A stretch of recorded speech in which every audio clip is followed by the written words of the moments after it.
Today is an exciting day for PC hardware enthusiasts because, of course, we have the launch of the RTX 5080 and 5090. And I was lucky enough to actually get one. I know I can't believe it either. I'm very excited because this particular model, it's actually a liquid cooled model. You might wonder why. Why get a liquid cooled over an air cooled? And the reason is, well, you're going to see later on with some performance benchmarks that I'll be dropping, but essentially, according to multiple sources online, you can expect about a 10% performance uplift just by doing a little bit of overclocking on this graphics card, just tweaking the settings a little bit more from stock, and you can get a lot more performance. So I'll be doing a review on that later, but for right now, we're just doing an unboxing and some quick performance reviews so you can see what this card is like out of the box. Stick around for that. This card is quite exceptional. One thing about this card is I didn't expect how heavy and large it would be. It didn't look that big in the pictures, and well, I'm not surprised considering how much performance is being packed in this particular card. And I know that's a bit of a running joke now with how much negative reception it's gotten in the review space, but I really think it's unwarranted. This is a very powerful card, and if you have 1000 series, 2000, 3000 series NVIDIA graphics card, and you're looking to upgrade, this is the time. And we're gonna see why, because this is performing exceptionally in 1440p. Ray tracing, even path tracing, and not just 1440p, but even 4K. We can often hit 60 FPS maxed out in most games with just a little bit of tweaking. And of course, with the 5000 series, we have access to frame generation ×4, which really helps kind of uplift things from what it would be with just stock rasterization. So as you can see, we've unboxed the card so far, and it is exceptional. I mean, it's a beautiful piece of machinery, and you'll get to see what it looks like hooked up later on in the video. But yeah, this is kind of what the card looks like out of the box. It's quite premium.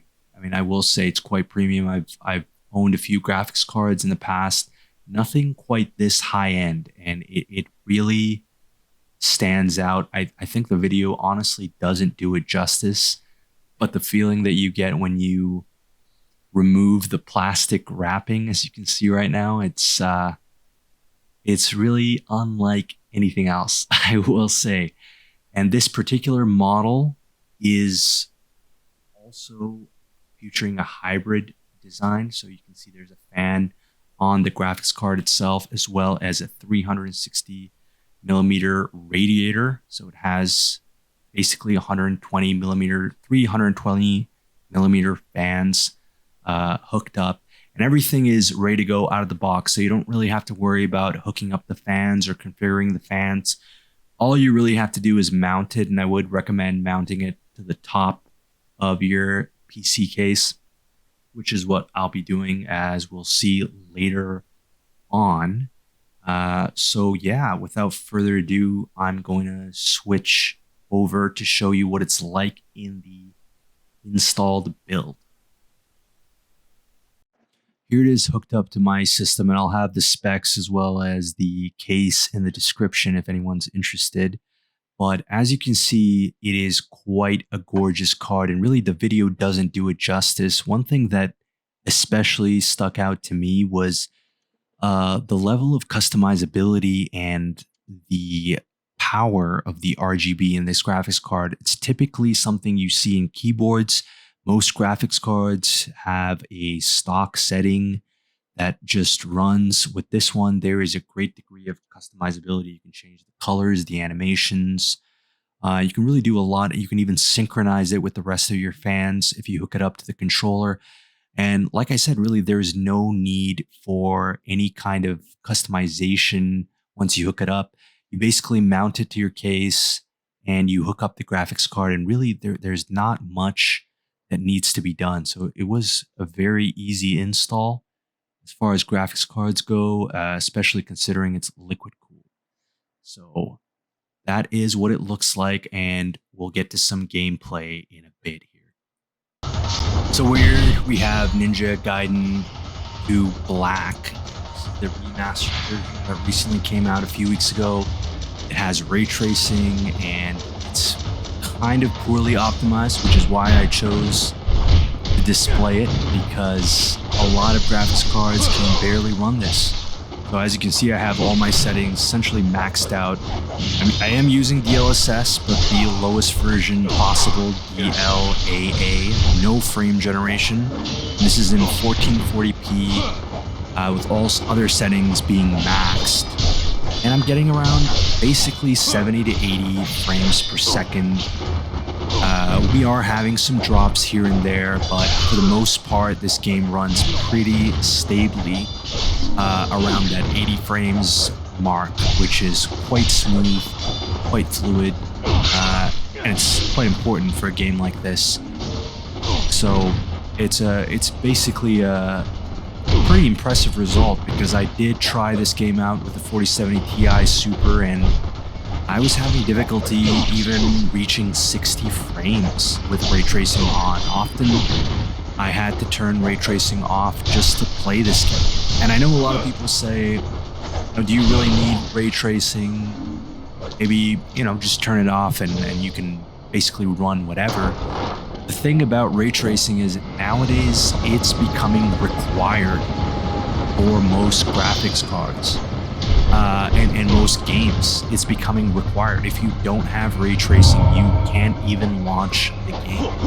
So I always try and test out for ray tracing, because we already know in a year or two, a lot of games will have it required. It will be a standard thing. So it's a really important metric. That's for, especially with path tracing coming out. Ray tracing is not even the newest thing on the block anymore. So we're seeing some performance here and what it's like with Ninja Gaiden. Again, very impressive. You do have some dips when there's a lot of effects, like a lot of blood or basically fire happening. You do get dips to 40, but not always. And typically it's a very smooth experience in this game. I'm quite pleased with the results in Ninja Gaiden Black. To be honest, it's honestly one of the best looking games out on the market right now. Again, I'm not even sure the video does it justice in native resolution with the frames on a high refresh rate monitor. This game is really something else. I can't wait for Ninja Gaiden 4 to come out. When it does, I'll be doing a bigger, more in-depth benchmark of this game. There's just some clips for now.